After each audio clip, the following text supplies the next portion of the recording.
le livre d'Esther qui est inscrit à notre programme. Je ne voudrais pas lui consacrer plus de cette séance, parce que si nous entreprenions d'étudier le livre en détail, il nous faudrait 4 ou 5 réunions, et je ne peux pas les lui consacrer. Mieux vaut par conséquent faire une étude sur les points principaux, sur le sens, sur la canonicité de ce livre, et s'en tenir à ça en une seule réunion. Toutefois, il faut que nous le lisions. C'est une histoire, je pense que vous avez bien compris, vous avez bien suivi au cours de cette lecture, en lisant vous-même. Vous avez bien compris ce qui se passe, n'est-ce pas? Le roi Assuérus donne un très grand festin, il décide de faire paraître la reine Vasthi, qui est très belle, il veut la montrer à tous ses convives, mais celle-ci refuse de venir.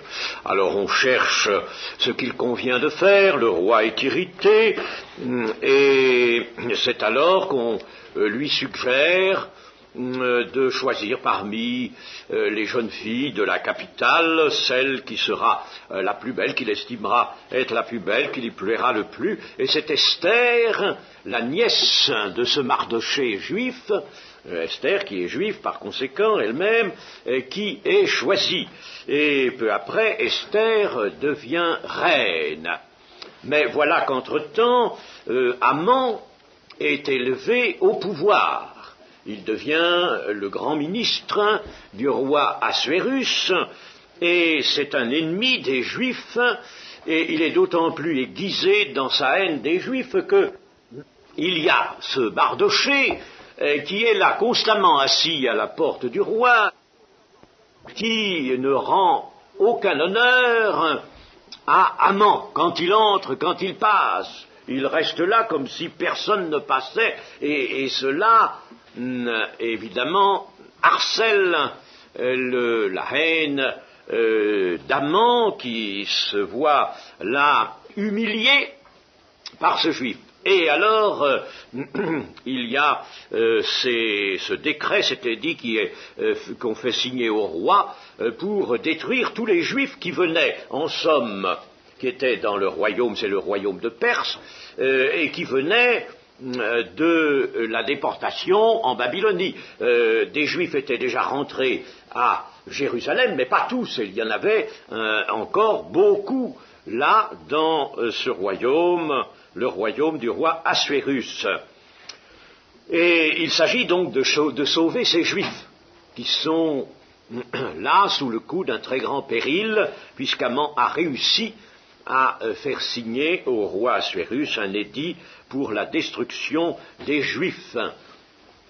Or, il se trouve que Mardochée a eu dans une occasion la possibilité de dénoncer un petit complot contre le roi Assuérus. Cela a été noté dans le journal officiel, c'est-à-dire dans le livre des chroniques des rois de Perse. Et alors, il se trouve aussi que l'on rappelle cela au roi, qui veut honorer Mardochée. On a oublié de l'honorer, alors c'est le commencement, n'est-ce pas, du déclin de du pouvoir confié à Haman. Vous voyez, n'est-ce pas, que Haman, en définitive, sera humilié, la reine Esther y travaille, et lorsque Haman sera alors, lui, destitué et promis à la pendaison, il s'agit maintenant de sauver les Juifs et par conséquent de faire signer un autre édit au roi Assuérus, et Esther s'y emploie. La chose réussit, les Juifs sont sauvés, mais les Juifs, eux, vont massacrer 75 300 plus 500 encore Assus, ça va faire 75 800 personnes, n'est-ce pas, qui étaient leurs ennemis. Voilà, et puis alors il en résulte la fête de Purim, qui vient de Pur, la fête de Purim que l'on fête tous les ans. Alors voilà la trame, voilà l'histoire. Mais évidemment, on m'a demandé d'inscrire ce livre au programme de cet été. Et je l'ai fait donc, puisqu'on l'a demandé. Mais il est évident que c'est un livre particulièrement difficile. C'est un livre difficile parce que on ne voit pas du tout ce qui là-dedans peut être spirituel. La Bible est le livre de Dieu, la parole de Dieu, et si Esther est inclus dans la collection des 66 livres qui forment la parole de Dieu, c'est que Esther est un livre, comme on dit, canonique, il appartient au canon des Écritures. Canon vient d'un mot qui signifie règle. Alors il appartient à la collection des livres regardés comme inspirés, c'est ce qu'on appelle le canon. Alors, comment se fait-il que ce livre soit canonique, soit parole de Dieu, soit devenu parole de Dieu, alors que on ne discerne pas beaucoup là-dedans ce qui peut vraiment s'apparenter à la parole de Dieu, laquelle nous enseigne, laquelle est là pour la formation de notre cœur, est là pour la nourriture de notre cœur. Eh bien, c'est ce que nous allons essayer de résoudre. Disons d'abord que ce roi Assuérus, autour de qui tout se joue, était le roi Xerxès Ier. Xerxès Ier, le nom qui lui a été donné a été de Ahasuérosh, qui est devenu Assuérus, ou Ahasvéros, qui est devenu Assuérus. C'est une forme perse. Mais il s'agit bien de Xerxès Ier. Cela n'est pas douteux. D'ailleurs, dans Esdras, au chapitre 4, et au verset 6, nous lisons « Sous le règne d'Assuérus, au commencement de son règne, ils écrivirent une accusation contre les habitants de Juda et de Jérusalem. Et du temps d'Artaxerxès, Bishlam, Mithrédate, etc. » Alors, Artaxerxès n'est donc pas Assuérus, comme d'aucuns l'ont prétendu, bien à tort, n'est-ce pas, il faut lire la Bible. Sous le règne d'Assuérus, et puis alors après, du temps d'Artaxerxès. Donc Assuérus n'est pas Artaxerxès. Et il ne peut être que Xerxès, qui était lui-même, Xerxès Ier, qui était fils de Darius, lequel était fils d'Istaspe. Le règne d'Assuérus, donc de Xerxès Ier, s'étendit de 485 à 465, une vingtaine d'années, par conséquent, avant notre ère. Le grand festin, d'ailleurs, qui débute le livre d'Esther, le grand festin qui se tient à Suse, à la cour du roi Assuérus, se retrouve dans l'histoire profane. Et cela est à noter. Hérodote, l'historien Hérodote, parle en effet de ce festin qui eut lieu la 3e année de son règne, ainsi que le dit très bien notre livre. La 3e année de son règne, il fit un festin à tous ses princes.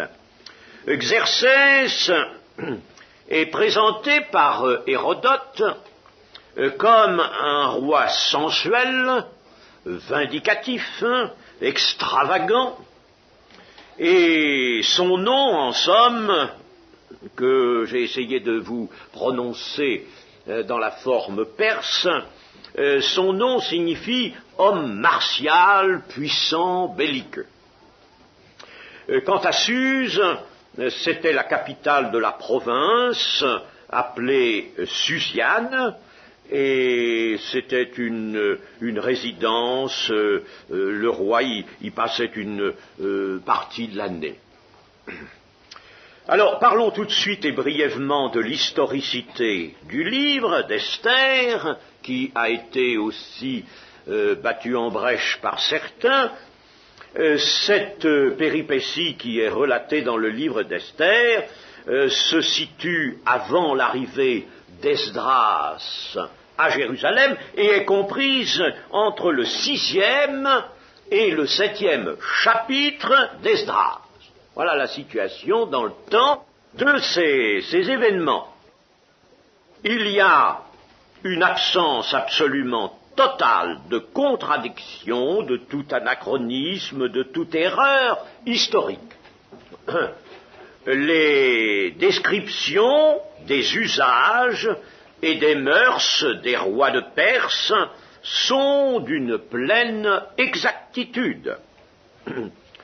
L'auteur vous l'avons lu, je ne sais pas si vous avez fait attention, chapitre 10, je dis l'auteur du livre d'Esther parce qu'on ne sait pas quel est l'auteur. Beaucoup ont dit c'était Mardochée. Bon, moi je veux bien que ce soit Mardochée, enfin on ne le sait pas. Le livre d'Esther, n'est-ce pas?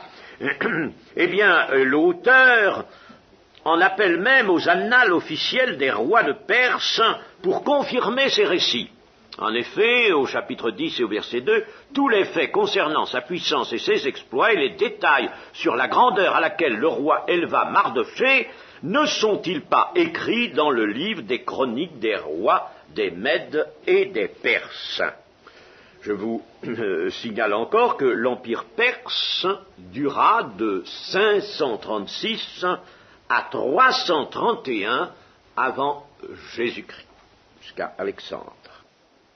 Alors parlons maintenant de la canonicité, ou plutôt, avant de parler de la canonicité du livre, c'est le sujet peut-être le plus important, parce qu'on ne voit pas, n'est-ce pas, comme je vous le disais, on n'aperçoit pas au premier regard ce qui fait que ce livre a été admis dans le canon des Écritures, ce qui fait qu'il est devenu parole de Dieu, ben, on ne le voit pas. Mais avant cela, je voudrais vous dire que ce livre a été vu comme une allégorie historique, bien sûr. Bon, historique, mais enfin, on peut dire, n'est-ce pas, que tout ce qui est arrivé aux Juifs l'a été pour notre instruction, à nous qui sommes parvenus à la fin des temps. Alors, on a pu appliquer cela au livre d'Esther, et puis essayer de découvrir un sens allégorique, un sens spirituel, tout au moins, dans l'allégorie, c'est-à-dire, en somme, prendre cette histoire comme une sorte de parabole, même, malgré son historicité, n'est-ce pas, la prendre comme une parabole et voir ce qu'elle peut signifier, spirituellement.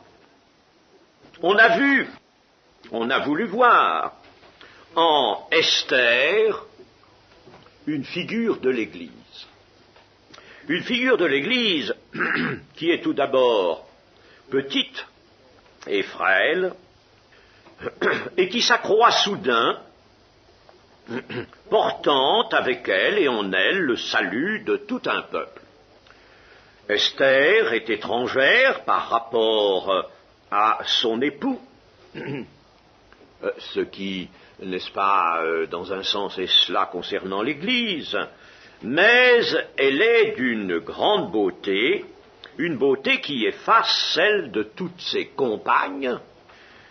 Elle est substituée à la superbe Vasthi, qui était également, elle, très belle, et elle est placée sur le trône, à la place de la reine Vasthi. Elle est persécutée dans la personne de ses frères. Elle est enfin victorieuse, et après avoir été quelque temps inconnue, elle délivre son peuple, fait périr Haman et tous ses ennemis. C'est ainsi, peut-on dire, que l'Église de Jésus-Christ, choisie du milieu des nations, et qui est revêtue d'une grande beauté, comme le livre Le Cantique des Cantiques nous le dit aussi, qui est choisie du milieu des nations, bon, je l'ai dit, eh bien, l'Église de Jésus-Christ est mise à la place de la synagogue, à la place Esther mise à la place de Vasthi, l'Église mise à la place de la synagogue, c'est-à-dire du peuple juif dans sa mission. Le peuple juif représenté donc par Vasthi, et qui était fier de son rang et de ses avantages, et s'était porté à mépriser jusqu'à son époux, auteur de son élévation et de sa grandeur. Et cette interprétation allégorique a été déjà adoptée dans les premiers âges de l'Église.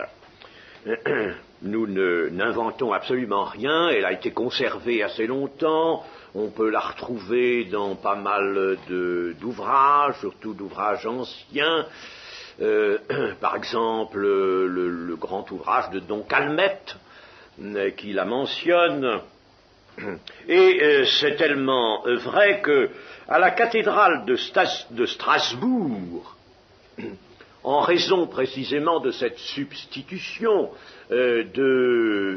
d'Esther à la reine Vashti, on voit dans une sculpture murale, on voit deux jeunes femmes, drapées de la même manière. Alors l'une tient une croix très à longue tige, une croix, la croix était légèrement au-dessus de sa tête, elle tient cette croix. Et elle a la tête relevée, elle a une couronne, elle figure l'Église. À côté, la jeune femme qui est, je vous dis, habillée de la même manière, pas d'une robe avec une ceinture, tient, elle, une lance. Mais cette lance est brisée 2 fois, elle est cassée. Et elle n'a pas de couronne. Et au lieu de relever la tête, elle baisse humblement la tête. Elles sont côte à côte. L'une signifie l'Église, celle qui tient la croix, et l'autre signifie la synagogue, c'est-à-dire le peuple juif, n'est-ce pas, qu'on appelait de ce mot la synagogue. L'Église, la synagogue a toujours été le mot correspondant de Église. Église, n'est-ce pas, veut dire ecclésia, rassemblement, et la synagogue était aussi le rassemblement. Alors en somme, le rassemblement des chrétiens qui prend la place du rassemblement du peuple d'Israël. Mais c'est très dangereux d'appuyer beaucoup là-dessus. Je pense que cette allégorie peut avoir peut-être quelques légers avantages, mais pour ma part, j'estime qu'il faut bien se garder de la pousser plus loin que ce que je vous ai dit.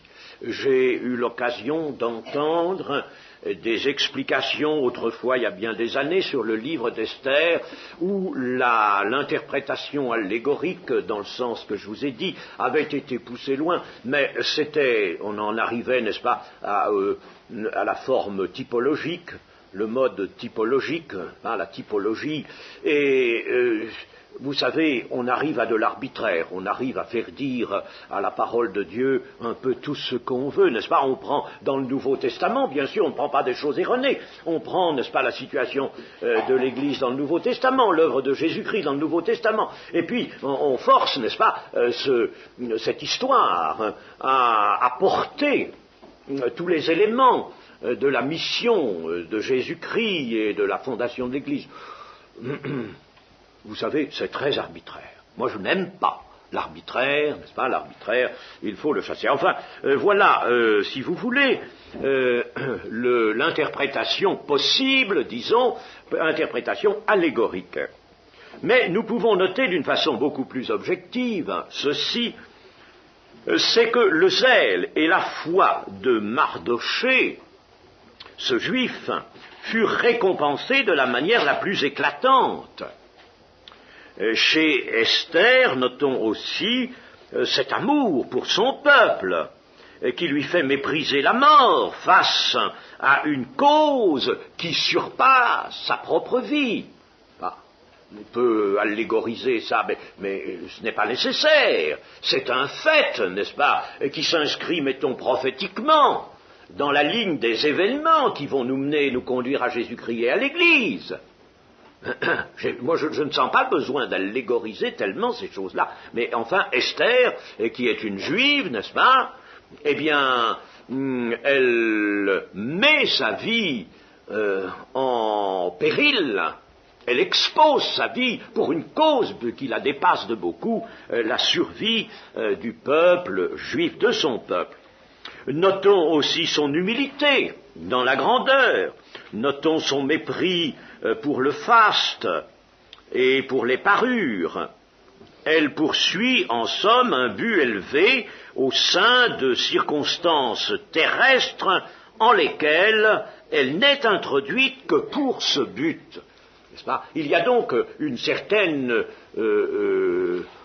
grandeur dans l'œuvre de Mardochée et d'Esther, il n'y a pas de doute, n'est-ce pas? Et on peut le dire tout de suite, on sent que cette œuvre n'a pas été voulue par des hommes, mais qu'une volonté supérieure à celle des hommes l'a conduite. Et nous allons maintenant essayer de voir peut-être d'un peu plus près, sans entrer trop dans les détails, pourquoi toujours ce livre est devenu parole de Dieu. Il y a eu des objections à la canonicité de ce livre. D'abord, n'est-ce pas, vous savez, des gens qui font des objections contre la Bible, contre ceci, contre cela, n'est-ce pas, ça foisonne et ça a foisonné, ça. Ce sont des gens méchants, incrédules. Et quelquefois, il s'y trouve des gens de la qualité d'amants. Eh bien, disons que on a objecté ceci, c'est que le caractère du livre est peu moral et plutôt profane. Évidemment, on regarde cette histoire, pas de ce roi, hein, voyez-vous, avec tout ce harem, ces femmes, tout ça. Évidemment, ça, c'est pas un livre de morale, bon, c'est certain, n'est-ce pas? Bon. Tout se déroule dans le cadre, évidemment, des mœurs de ces rois omnipotents et sensuels, et particulièrement ce Xerxès Ier qui est connu pour cela, et que Hérodote signale comme cela. Et puis alors, on a voulu, n'est-ce pas, tirer argument contre le livre de ce que les Juifs procèdent à l'égorgement de 75 800 personnes, et que cela est loin d'être un exemple. Bon, nous répondrons à cela. Et puis alors, on a objecté ceci, c'est que Dieu n'est pas nommé une seule fois. Alors voilà un livre, hein, n'est-ce pas, de la Sainte Écriture, dans lequel le nom de Dieu ne figure pas. Pas du tout. Dans lequel il n'y a aucune prière, aucune invocation de Dieu, rien du tout. Il y a bien un prolongement grec, il y a quelques livres grecs qui forment prolongement au livre d'Esther, mais leur canonicité n'a jamais été reconnue, et ils sont pour une part seulement maintenant considérés, figurent quelquefois dans les versions catholiques, sont considérés comme des deutéro-canoniques, c'est-à-dire canoniques à un second plan. Mais ces compléments grecs, d'ailleurs qui sont eux-mêmes incomplets, ces compléments grecs nous introduisent tout de suite dans une fantaisie, n'est-ce pas? Alors là, il est parlé de Dieu. Là, on voit même, n'est-ce pas, il y a même une prière, enfin, une grande prière. Mais tout cela paraît assez douteux, ça ne sent pas du tout l'inspiration du Saint-Esprit. En réalité, d'ailleurs, ils ne sont pas considérés comme canoniques. Et les Juifs ne les ont jamais acceptés dans leur canon. Dieu n'est donc pas nommé. Certains pères de l'Église avaient même voulu écarter le livre d'Esther. Luther aussi le considérait comme bon à classer parmi les apocryphes. Luther aussi. Et certains pères de l'Église l'avaient écarté, notamment Athanase. Et d'autres l'ont accueilli, mais avec certaines réserves.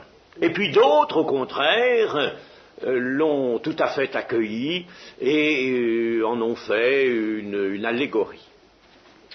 Mais au IIe siècle, on peut dire que l'unanimité était faite parmi les Juifs, et puis peu de temps après, dans l'Église, l'unanimité était faite en faveur de la canonicité de ce livre, mais sans les additions grecques qui sont restées, eux, deutéro-canoniques. Et voici ce qu'on peut dire en faveur de la canonicité de ce livre, c'est-à-dire, n'est-ce pas, pour montrer qu'il a sa place dans la parole de Dieu. Disons d'abord que Dieu parle comme il le veut et comme il l'entend. Et s'il veut prendre mettons une période historique ou un événement historique, et puis nous l'apporter tel que, n'est-ce pas, eh bien, Dieu est bien libre de le faire. Dieu est bien libre. L'absence du nom de Dieu ne veut pas dire, d'ailleurs, que Dieu soit absent, c'est son nom qui est absent, mais lui n'est pas absent du livre.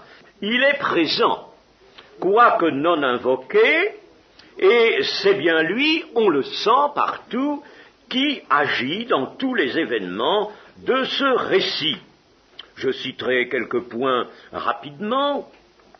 Par exemple, quand Mardochée découvre la conspiration qui se forme et qui est le fait de deux eunuques contre Assuérus, eh bien, il ne la découvre pas par hasard.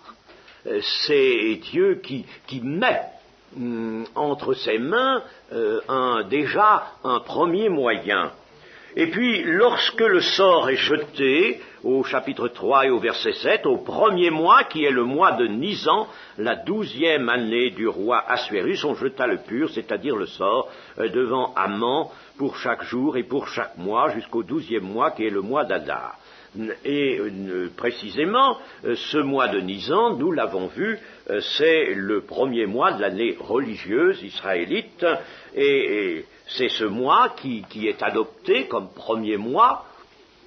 Cela s'est fait certainement par la volonté divine. Nous avons un verset sur lequel je reviendrai particulièrement, je le laisse pour l'instant, et il y a au chapitre 4 et au verset 16 un jeûne. Esther envoya dire à Mardochée, va, rassemble tous les Juifs qui se trouvent à Suse, et jeûnez pour moi, sans manger ni boire pendant 3 jours, ni la nuit ni le jour. Un jeûne qui est par conséquent de nature religieuse. Le nom de Dieu n'est pas prononcé pour une raison très apparente d'abord. Il n'est pas prononcé parce que le livre a été écrit pour être lu dans les jours de grande réjouissance anniversaire de la délivrance des Juifs établis en Perse. Ils étaient nombreux, vous le voyez, n'est-ce pas, les jours de la fête de Purim. Et alors, comme on lisait ce livre, et que l'on se livrait à de grandes réjouissances, quelquefois même excessives, le Talmud nous montre qu'à certains moments c'était excessif. Bon, vous savez, quand un peuple se met, n'est-ce pas, libre à la réjouissance, c'est difficile de le laisser dans une certaine mesure. De tout sens, n'est-ce pas, le peuple savait qu'au milieu d'une réjouissance, on ne peut pas prononcer le nom de Dieu. Ce serait une profanation. Alors on rappelle quelque chose que Dieu a fait, tel est le but de ce livre, mais on ne prononce pas le nom de Dieu. Voilà pourquoi il n'y est pas. Assuérus, qui est lui alors considérablement nommé, par contre, dans ce livre, Assuérus, lui, ne dirige rien, et celui qui conduit toutes choses, on le voit, c'est Dieu. Alors, nous allons lire au chapitre 4, le verset 14. Nous allons regarder ce verset. Car si tu te tais maintenant, c'est Mardochée qui parle à Esther. Esther qui a des hésitations, n'est-ce pas? Alors, si tu te tais maintenant, le secours et la délivrance surgiront d'autre part pour les Juifs, et toi et ta maison et la maison de ton père, vous périrez. Et qui sait, si ce n'est pas pour un temps comme celui-ci, que tu es parvenu à la royauté. Voyez-vous là, n'est-ce pas? On laisse supposer l'action de la providence divine. Et qui sait, si ce n'est pas pour un temps comme celui-ci. Mais nous sommes obligés là de faire un petit changement dans la traduction, car si tu te tais maintenant, le secours et la délivrance surgiront d'autres lieux, d'un autre lieu. La Bible Hostie, qui est une Bible, publiée par les éditions du Seuil,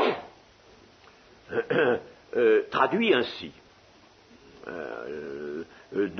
Certainement d'autres traducteurs aussi. Littéralement, le secours et la délivrance surgiront d'un autre lieu.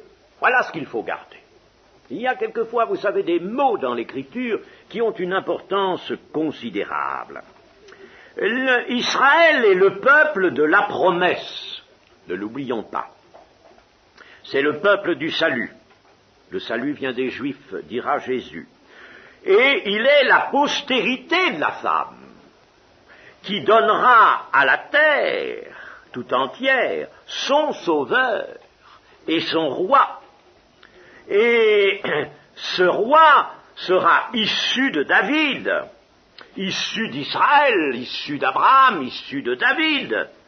Mais en réalité, il sera issu d'un autre lieu. Il sera issu d'un autre lieu, car ses origines sont, comme le dit Michée, de toute éternité. Ses origines sont de toute éternité, Michée 5. Les Juifs ne peuvent donc pas périr. Le peuple juif ne peut pas périr. Et nous avons quelque chose qui est intéressant au regard de notre actualité maintenant. Le plan infernal de la postérité du serpent, qui est représenté ici, elle est représentée dans notre histoire par Haman. Haman, la postérité du serpent, qui veut s'en prendre essentiellement au peuple juif. Eh bien, cet Haman, savez-vous d'où il vient, lui? Ah, c'est intéressant de savoir d'où il vient. Eh bien, regardons Esther 3.1.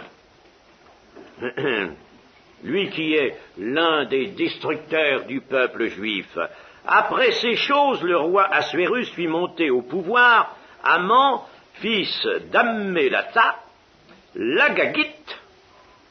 Il l'éleva en dignité et plaça son siège au-dessus de tous les chefs qui étaient auprès de lui. L'Agagite, c'est un Agagite. Ah, un Agagite, alors pour savoir ce que c'est que cela, allons 1 Samuel 15.2. 15.1 et 2. Samuel dit à Saül, c'est moi que l'Éternel a envoyé pour toi de roi sur ton peuple, sur Israël. Écoute donc ce que dit l'Éternel. Ainsi parle l'Éternel des armées. Je me souviens de ce qu'Amalek fit à Israël lorsqu'il lui ferma le chemin à sa sortie d'Égypte. Et puis au verset 9. Mais Saül et le peuple épargnèrent Agag. Voilà cet Agag. D'où viennent les Agagites? Agag. Mais Saül et le peuple épargnèrent Agag et les meilleures brebis. Et Agag devait être mis à mort. C'était un descendant d'Amalek. C'est Amalek qui éleva le poing contre Dieu, contre le trône de Dieu, et qui, dans le livre de l'Exode, au chapitre 17, n'est-ce pas, est sanctionné par quelque chose qui doit durer éternellement. Il y aura guerre à toujours entre Amalek et Dieu. Il y aura guerre à toujours. Donc il y a guerre à toujours entre Agag, son descendant, qui lui aussi devait être mis à mort, aurait dû être mis à mort par Samuel, entre Agag et Dieu, entre Haman et Dieu. Donc Haman reprend l'œuvre d'Amalek, d'Agag, il reprend l'œuvre. N'est-ce pas? Notons bien cela. Hein. Et bien entendu, son action avortera. Et vous voyez comme déjà le livre d'Esther, c'est clair, hein, parce que là, nous voyons la déconfiture d'un Amalicite, n'est-ce pas, d'un Agagite, et qui est l'auxiliaire du diable, l'auxiliaire de Satan. Mardochée, lui, au contraire, apparaît dans le livre comme ayant l'intelligence des Saintes Écritures. S'il n'invoque pas, s'il ne prie pas, et cela, je vous ai dit les raisons, il a l'intelligence des Écritures, il l'a par le Saint-Esprit, manifestement, il est conduit dans une sagesse que lui inculque le Saint-Esprit, et il fait œuvre de prophète. Il fait œuvre de prophète, il dit ceci, n'est-ce pas, dans le verset 14 du chapitre 4 que nous avons lu, car si tu te tais maintenant, le secours et la délivrance surgiront d'un autre lieu. Esther, pense bien à cela, surgiront d'un autre lieu pour les Juifs, et toi et la maison de ton père, vous périrez. Et qui sait si ce n'est pas pour un temps comme celui-ci que tu es parvenu à la royauté. Si le peuple d'Israël est défaillant, il y a déjà cela, n'est-ce pas, dans la parole de Mardochée, eh bien la délivrance sera apportée au monde d'un autre lieu, d'une autre manière, par l'Église.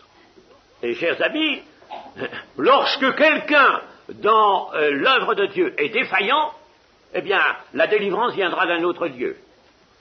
C'est terrible pour celui qui est défaillant, parce que celui qui fait l'œuvre de Dieu avec négligence est aussi coupable que celui qui est contre. Alors, celui qui est défaillant, oh, chers amis, voyez ce verset déjà, n'est-ce pas, devrait nous mettre en alerte. Nous, comme témoins, chacun à notre place, comme témoins du Seigneur, sommes-nous ou non défaillants? Ne sommes-nous pas quelquefois défaillants? Eh bien, Dieu fera venir la délivrance d'une autre part. Nous avons laissé des âmes que Dieu avait mis sur notre chemin. Dieu fera venir la délivrance par un autre moyen. Mais nous serons responsables du sang. Ah, et ce livre d'Esther, tout de même, n'est pas dépourvu, voyez-vous, de la fibre prophétique. Un autre lieu, et c'était le sens, chers amis, précisément, que de l'exclamation d'Ève à la naissance de Seth, Abel avait été tué par Caïn, et Dieu lui remplace. Et alors, elle va dire, n'est-ce pas, que Dieu lui a donné un autre fils. C'est par un autre lieu que l'œuvre de Dieu va reprendre sa place. Alors, il va y avoir, n'est-ce pas, une descendance du côté de Seth. Et alors, si l'on va mettre un peu son regard, porter un peu son regard dans ces livres israélites, où vous savez, c'est très compliqué, le Talmud et bien d'autres livres, il y a la Mishnah ou loi traditionnelle. Et là, j'ai quelque chose qui vient de la Midrash israélite, et qui note ceci. Ève vit la postérité qui vint d'un autre lieu. Et c'est l'expression qui figure ici dans la prophétie de Mardochée. Ève vit, n'est-ce pas, que la postérité promise, et donc la délivrance, vint d'un autre lieu. Cet autre lieu fut son fils Seth, et c'est la même expression que ici. La Midrash, d'ailleurs, du israélite, du psaume 22, dit ceci.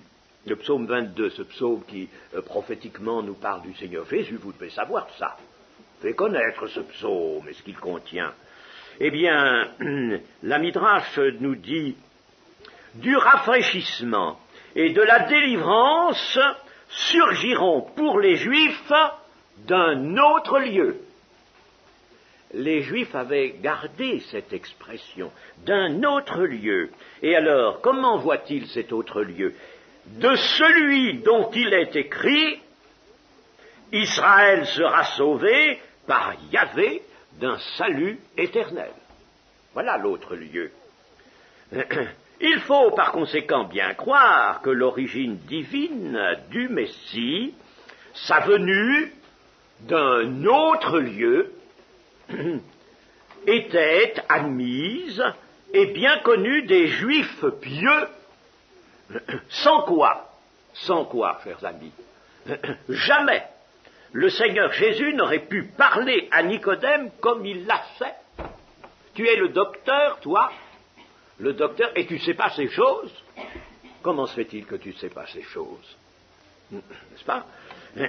Et un certain auteur, Rupert de Dutz, a dit ceci: le but de tous les événements racontés par le livre d'Esther, c'est le Christ. Tiens, voilà un livre qui, à sa manière, a lui aussi une ligne prophétique qui aboutit au Christ. Donc, le livre a sa place dans le canon des Écritures. Vous voyez comme il ne faut pas juger superficiellement. Vous voyez comme il faut faire très attention, n'est-ce pas, et pas juger avec ses sentiments, avec son âme. Nous allons maintenant voir Esther 9, chapitre 9 et verset 28. 9, verset 28.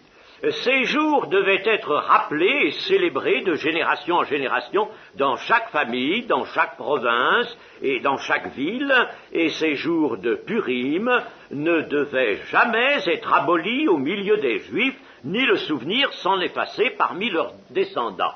Ah.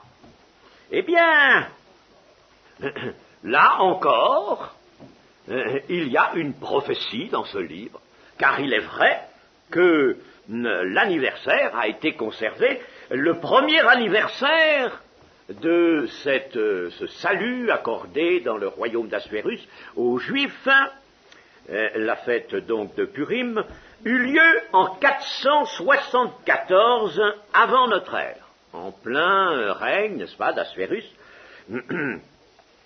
et il a été célébré sans interruption depuis ce temps-là. Il a donc, Esther 9, 28, a donc valeur de prophétie. L'établissement de Mardochée à Suse eut lieu selon la volonté de Dieu, car Dieu qui voit les événements à l'avance avait prévu la folle entreprise d'Aman, l'ennemi des Juifs. Alors Dieu a entendu protéger son peuple par Mardochée et par sa nièce Esther. Il a préservé ainsi la semence. J'ai dit que le peuple juif était la postérité de la femme. Et de cette postérité, il y a une certaine semence qui va provenir. Eh bien, Dieu a préservé la semence d'où allait sortir le Messie selon la chair.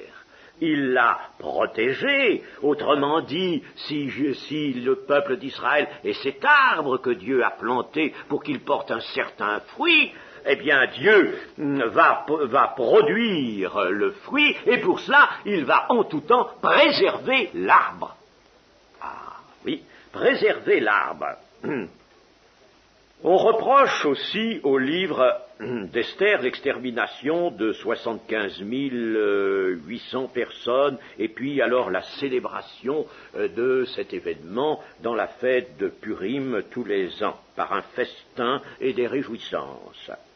Eh bien, alors là, c'est qu'on ne comprend rien du tout. Ceux qui font une pareille objection, n'est-ce pas, on peut dire, eh bien, qu'ils aillent s'humilier auprès de la croix, puis après, sans doute, ils comprendront. Hein, parce que il ne faut pas faire de ce sentiment qui est à la mesure de notre époque, qui est, vous le savez, pétri de marxisme et de toutes sortes de principes stupides, de principes qui ne sont pas humanitaires du tout, c'est l'humanisme. L'humanisme, c'est ça qui fait faire ce sentiment, oui, ce sentiment qui est tout à fait artificiel, parce que les hommes, quand il s'agit de leur profit, ils ne prennent pas garde à tout ce qui peut en découler comme conséquence, et à la mort des hommes. Notons, par conséquent aussi, alors, l'extermination des Cananéens, quand le peuple d'Israël, conduit par Josué, fit la conquête du pays. Et c'est Dieu qui lui dit, de détruire ce peuple, et même ce peuple est admonesté parce qu'il n'a pas détruit tous les Cananéens, il en a conservé, et ils seront comme des épines dans tes yeux. Alors, c'est bien plus considérable encore que les 75 000 d'Esdras, ça, n'est-ce pas? Et c'est Dieu qui leur donne. Et nous pourrions aussi, n'est-ce pas, faire de la sensibilité sur la destruction de toute une humanité impie par le déluge, sur la destruction des villes de Sodome et Gomorrhe. Mais là sont des jugements de Dieu. Et là, c'était aussi des jugements de Dieu contre ceux qui se faisaient les ennemis de son peuple. Ce peuple qui était l'arbre dont il attendait un certain fruit, le Messie.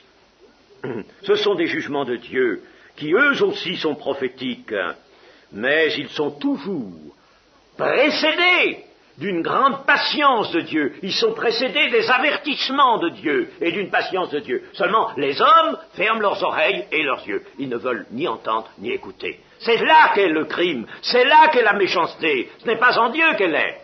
La cruauté, ce sont les hommes. Elle vient des hommes qui ferment leurs oreilles, qui n'écoutent pas les avertissements de Dieu. Aucun jugement n'est survenu sans qu'il y ait eu de grands avertissements. Grands avertissements. Il y aura encore des hécatombes, il y en aura, et de plus grandes encore, quand ce ne serait que l'anéantissement de l'immense armée de l'Antichrist. Par exemple, l'anéantissement. Alors là, il y aura des flots de sang jusqu'aux morts des chevaux, nous dit l'Apocalypse. Ah, il va y avoir des hécatombes. Pourquoi ? Eh bien, regardez notre société, regardez son athéisme, regardez la direction que prend son cœur, et de quoi se nourrit sa pensée. Regardez cette hostilité contre Dieu, regardez cette lutte contre le peuple d'Israël. Ces nations, ils ont coalisé contre le peuple d'Israël. Ce ne sont pas des raisons historiques, ce ne sont pas des raisons politiques ni économiques, ce sont tout simplement des raisons qui tiennent à cette lutte cosmique des ténèbres contre la lumière, contre Dieu. Alors l'anéantissement viendra quand les nations coalisées viendront pour attaquer Jérusalem, et ce sera là la toute dernière phase. Alors ils viendront, la ville sera prise. Pour les Juifs, Dieu le permet. Il faut ça, il faut qu'ils aient cela. La ville sera prise, et la moitié de la ville ira en captivité, et puis l'autre passera dans un certain grand fossé qui se préparera à travers la montagne des Oliviers. Mais alors là, Dieu frappera les armées qui sont montées contre Jérusalem, et la substance de leur corps tombera en poussière. Notre traduction dit en pourriture, c'est-à-dire elle se décomposera. Elle se décomposera. Elle ne peut plus rester à l'état vivant. Il y aura là encore des hécatombes. Et c'est bien ce que Dieu annonce et conduit à faire, car ses jugements sont saints, chers amis. Et nous, il nous faut un cœur formé par la parole de Dieu. Et il faut que nous comprenions cette parole. Et puis notons ceci, c'est que, tant pis si nous allons un petit peu plus loin aujourd'hui, depuis l'an 70, c'est-à-dire depuis l'incendie de Jérusalem et du Temple, 70 de notre ère, l'ancienne alliance est suspendue. L'ancienne alliance est suspendue. Et cela... le livre d'Ésaïe nous le dit, ne tournez pas les pages, mais écoutez la citation que j'en fais, chapitre 6 et verset 13. Et s'il y reste encore 1/10 des habitants, 7 siècles avant que cela n'arrive, 7 ou 8 siècles avant que cela n'arrive, disait le prophète Ésaïe, s'il y reste encore 1/10 des habitants, ils seront à leur tour anéantis. Mais comme le térébinthe et le chêne conservent leur tronc quand ils sont abattus, une sainte postérité ou une sainte semence renaîtra de ce peuple. une sainte semence. Mais il fallait que l'alliance soit suspendue. Une sainte semence renaîtra. Elle va se manifester bientôt. Cette sainte postérité, nous allons voir apparaître dans le peuple juif. Oui, cette phalange des 144 000 sur la terre, il y en a aussi dans le chapitre 14, laissons cela pour l'instant, mais voyons cette phalange, 12 000 de chaque tribu, il y aura là une sainte postérité qui va se rassembler. Les enfants d'Israël étaient appelés par la prophétie, et voyez comme la prophétie a tout annoncé et tout prévu, ils étaient appelés à rester longtemps sans roi. Et je lis maintenant dans le prophète Osée, je vous donne la référence seulement, chapitre 3, verset 3, et je lui dis, reste longtemps pour moi, ne te livre pas à la prostitution, ne sois à aucun homme, et je serai de même envers toi. Car les enfants d'Israël resteront longtemps sans roi, sans chef, sans sacrifice, sans statut, sans éphod et sans téraphim. Voyez que l'avait dit le prophète, ils resteront longtemps sans roi. Après cela, on oublie aussi, il y a après cela, les enfants d'Israël reviendront. Ils reviennent maintenant. Ils reviendront, ils chercheront l'Éternel leur Dieu. Ils vont avoir un roi. Ils vont avoir à nouveau un roi. Et David, leur roi. David. Et cela est écrit, pas moi, 5 siècles après la mort du roi David. Et David, leur roi, et ils tressailliront à la vue de l'Éternel et de sa bonté dans la suite des temps. Dans la suite des temps. Ah, chers amis, aime-t-on la parole de Dieu? Aime-t-on vraiment la Bible, sa Bible? On en parle beaucoup, chers amis, même moi, je ne suis pas satisfait de ça. Je voudrais qu'on la sonde, je voudrais qu'on la connaisse, je voudrais qu'on l'aime jusqu'à la méditer et y attacher toute sa foi. Elle est merveilleuse. Voilà ce que Dieu a résolu. Et voilà pourquoi, comment, selon l'annonce des prophètes, l'ancienne alliance a été arrêtée, suspendue, mais elle va reprendre. Et bientôt, ils auront David, leur roi. Le Seigneur Jésus-Christ qui nous a sauvés sera leur roi. Cela peut nous étonner. Eh bien, c'est ainsi. Or, le livre d'Esther est de ceux qui nourrissent l'espérance que garde le peuple d'Israël. Et à ce titre-là, il a sa place aussi dans le canon. L'espérance du peuple d'Israël. Les Juifs appellent ce livre tout simplement le rouleau, alors que tous les autres livres sont des rouleaux, c'est-à-dire Megillah. Et c'est un livre excessivement précieux pour les Juifs, car il y a là pour eux une espérance. Pour l'Église, la règle qu'on appelle la règle d'Anselme subsiste. Et cette règle, la voici. Je ne demande pas, il a écrit cela en latin, je ne demande pas à comprendre pour croire, mais je crois afin de comprendre. Et voilà, chers amis, n'est-ce pas, ce que nous devons nous-mêmes faire. Celui qui ne croit pas et qui veut comprendre avant de croire n'expérimentera jamais la vie de foi. Celui qui veut comprendre, celui qui veut discuter, toujours s'accrocher au domaine des idées, jamais il n'expérimentera. Il faut rentrer dedans. Comme le disait Gaston Fromel, au début de ce siècle, le christianisme, ça se connaît par le dedans. Il faut venir en faire connaissance par le dedans. C'est pas extérieurement. Pas le regarder extérieurement pour se dire, ben voyons si ça me plaît, j'entrerai. Non, entre.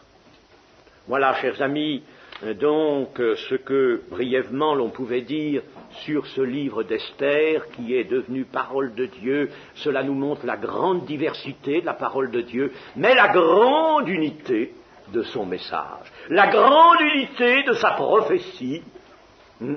La délivrance viendra d'un autre lieu, et cet autre lieu, de cet autre lieu est venu le Fils. Moi, je ne suis pas d'en bas, vous, vous êtes d'en bas, moi, je suis d'en haut. Que le Seigneur soit béni. Amen.